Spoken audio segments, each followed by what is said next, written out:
All of us have motivation of some sort. I define motivation as the desire to achieve that which you believe to be worthwhile. Many people go through life never getting in touch with their greatness because of a lack of motivation to push themselves or because they have not found something they believe to be worthwhile to challenge them.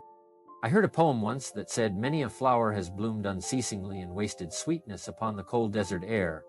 Translated, that simply means that many talented persons have gone unnoticed, and the world never had a chance to be exposed to their talent because that person did not take the time to begin to express, demonstrate, or motivate themselves in the direction of bringing forth that which they came into the universe to bring.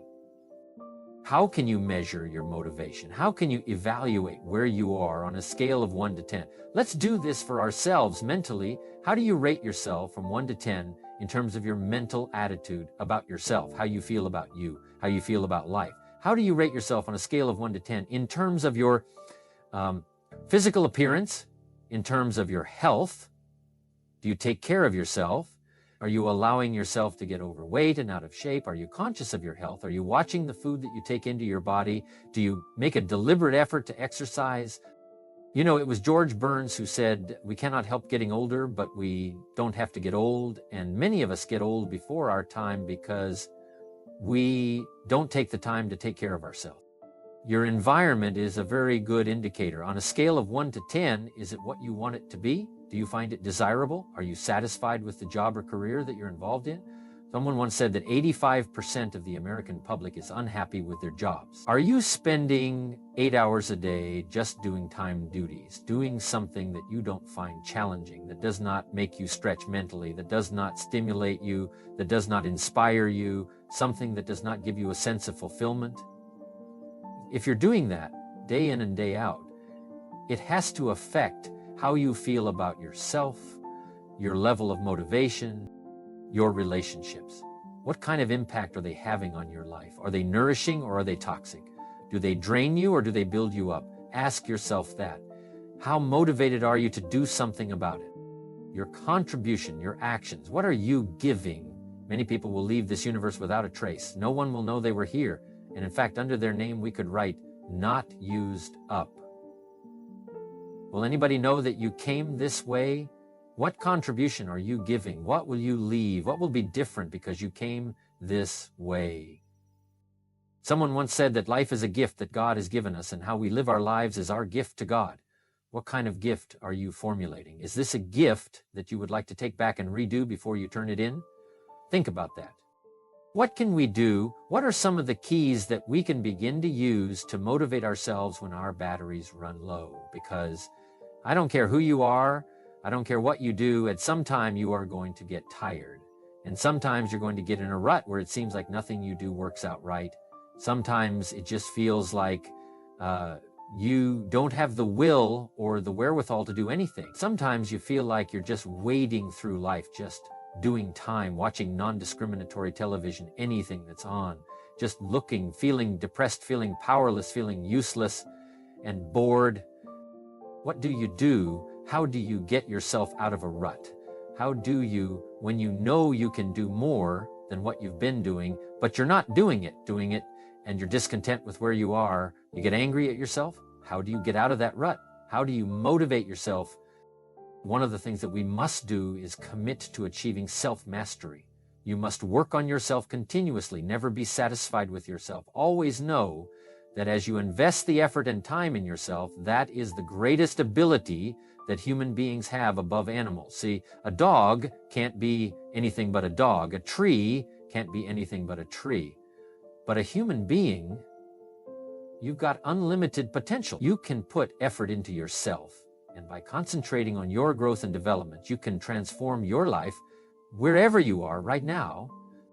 So you want to work on yourself. You want to read books that inspire and motivate you. You want to listen to tapes over and over and over again. And I suggest that you listen to tapes when you first get up in the morning. You want to control the spirit of your day.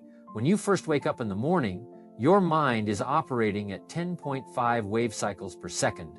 That's when the subconscious mind is most impressionable. Whatever you hear in the first 20 minutes when you wake up will affect the spirit of your day.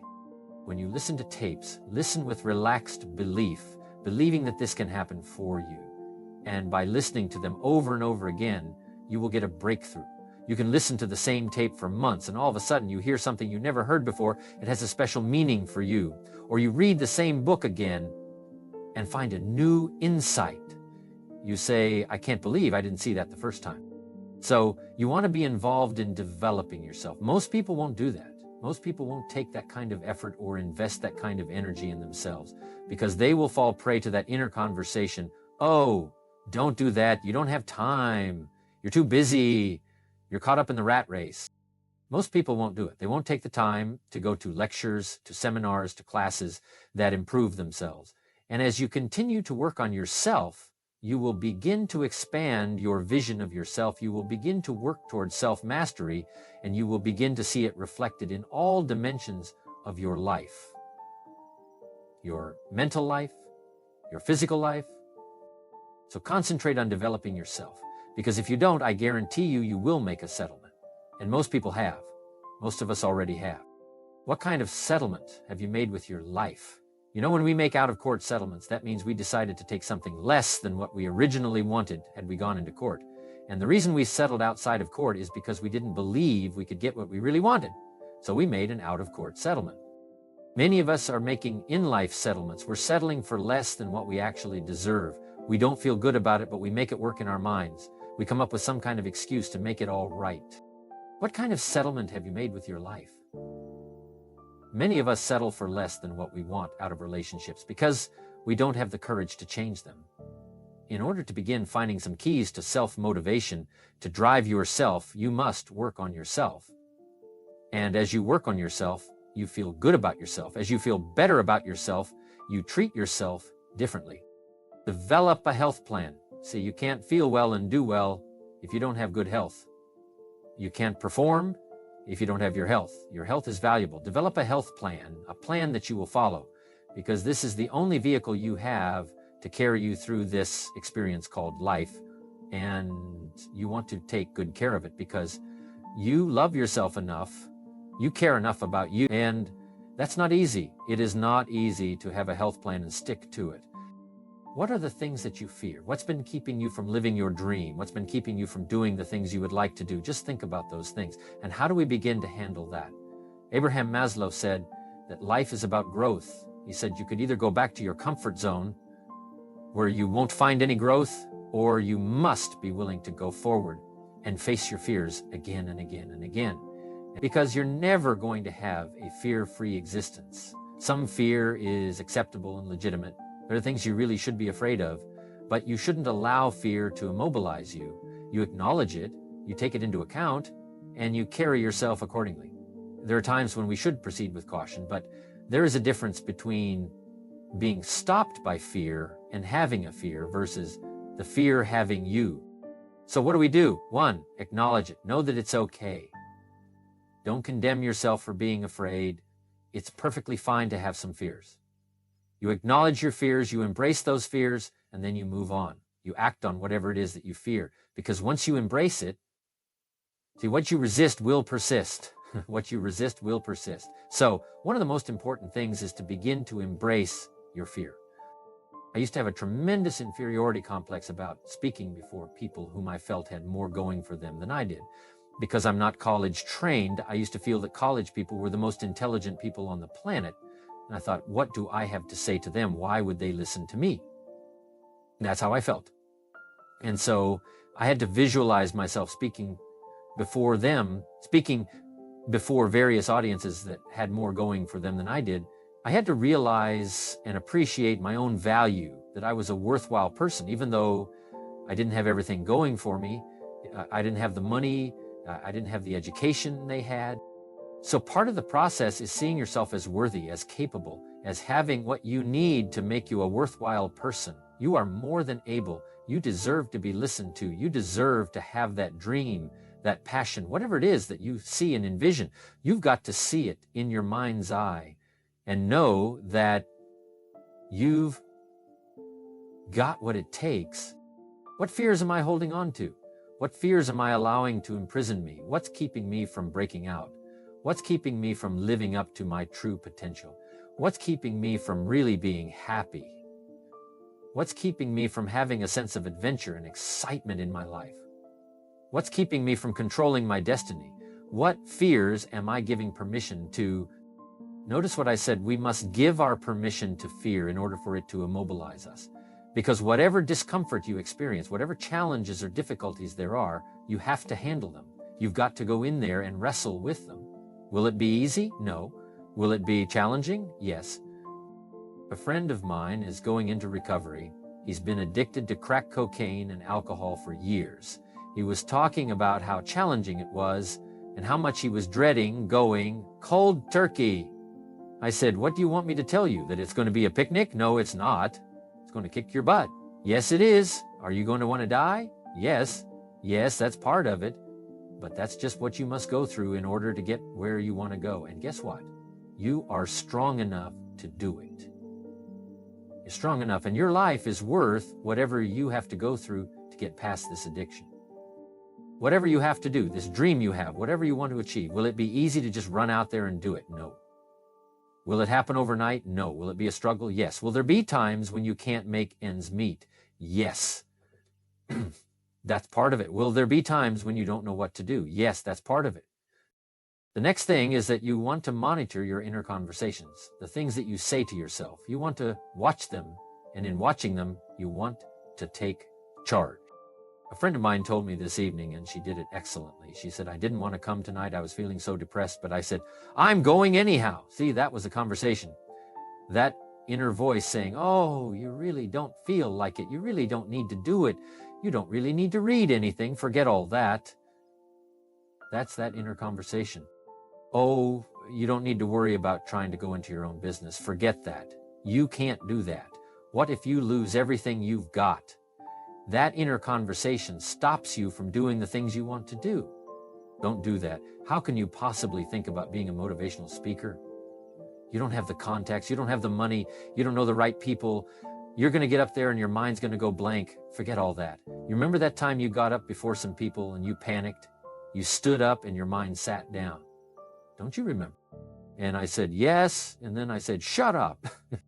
So you've got to learn to stand up to yourself, inside yourself, and short circuit, override that conversation that's always going on. 85% of what that conversation will tell you is negative. It's negative. It will tell you you're tired when you really are not tired. It will tell you you can't do it. It will fill you with fear. So you've got to watch that conversation, and when you find it going on, you've got to stand up to it and say, I'm going to do this anyhow. I'm afraid, but I'm afraid not to do it, and I'm not going to let you stop me. The biggest challenge that you will have in life is you. There's an old African proverb that says, if there is no enemy within, the enemy outside can do us no harm. The next key to self-motivation is that you've got to ask yourself, what do I want out of life? What do you want out of life? What do you want out of a job? What do you want out of a career? What do you want out of a relationship? What do you want? What gives your life meaning? How will you know when you've got it? What will make you happy? You need to know. You need to start asking yourself some questions. What do I really, truly want? You need to be exact about that. Don't be vague. Oh, I just want to be happy. That's too vague. What will make you happy? How will you know when you've got it? Zero in on it. Be exact. Be specific. And as you do that, it will stimulate that superconscious mind, the reticular activating system of your mind, that will begin to find those things, to identify with them. Once you determine what you want, take the time to write it down. Don't just think about it. Write it down. That is a subjective process that engages the subconscious mind. Write it down. Once you write it down, read it 3 times a day, morning, noon, and night. Why is that important? Because it will cause you to focus. It will cause you to concentrate. When that other conversation is going on, telling you what you cannot do, telling you all of the impossibilities and all of the obstacles, your concentration will begin to create a larger vision within yourself. You'll start looking for and seeing new opportunities. You'll start creating openings for yourself. As you begin to read that every day, day in and day out, it will make you focus. It will discipline your thinking, and you'll get all kinds of creative ideas. As I talk to you right now, being involved in this immersion process, you're going to create some openings for yourself. You're going to get some ideas. You're going to feel your adrenaline flowing, and you're going to think about something, some idea you had, and you'll say, I want to go back and look at that again from a different vantage point, not from the level of the problem, of the obstacles that I encountered, but from a higher vantage point. Because what you will begin to see and to know, as I have talked to the higher consciousness within you, is that you are powerful. You are a miracle worker. And that inner conversation has conditioned you to believe that you're not. But as you begin to discover the truth of who you are, whatever challenge you're facing in life, and if you're living, you're facing some challenge, you'll begin to know that you're powerful, that you are a miracle maker. So as you begin to write down exactly what it is that you want, read it every day. The next thing is to see yourself there. How will you feel once you get there? What will the experience be like for you? What will be different? What kind of person do you have to become in order to get there? Visualize yourself there, living the experience. I remember when I ran for state representative in Columbus, Ohio, I had a lot of people telling me, because you've got to watch not only the conversation within, but the conversation without. You can't possibly win. You can't do that. But I went down to the legislature and I saw myself there. I knew what I wanted. I saw myself in the chair. I pointed out the chair that I wanted. I used to go and sit up in the galleries and watch the legislative process. I used to go to the committee meetings and listen to legislation being introduced. I learned how to write legislation, how to amend legislation. I started thinking like I got up every day dressing and thinking like that, selling myself on it, seeing myself in the legislature. Mr. Speaker, I am the gentleman from the 29th House District. I'd like to introduce a bill. I went into the legislature, walked around, and had the experience of it. And when I ran and won against overwhelming odds, they were shocked. I won the election even before it was held because I was living it in my mind. You want to see yourself beyond your circumstances. You've got to challenge yourself. See yourself beyond your challenge. See yourself with a challenge already.